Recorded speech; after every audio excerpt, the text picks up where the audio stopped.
ఈ ఒక్క తప్పు చేస్తే మీరు 100% పెనాల్టీ కట్టాలి. ప్రాపర్టీ డీల్ లో టోకెన్ అడ్వాన్స్ ఇస్తాం కదా, ఇక్కడ ఒక ఇంపార్టెంట్ పాయింట్ తెలుసుకోండి. 20,000 కంటే ఎక్కువ అమౌంట్ అయితే క్యాష్ లో ఇవ్వడం కానీ తీసుకోవడం కానీ అలౌడ్ కాదు.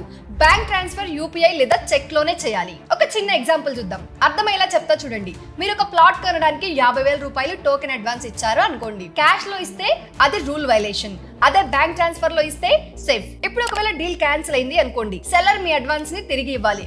అతను 50,000 రూపాయలని క్యాష్ లో ఇస్తే మళ్ళీ తప్పే, ఎందుకంటే మీరు ఇచ్చింది బ్యాంక్ లో రికార్డ్ ఉంది కానీ తిరిగి ఇచ్చిన ప్రూఫ్ ఉండదు.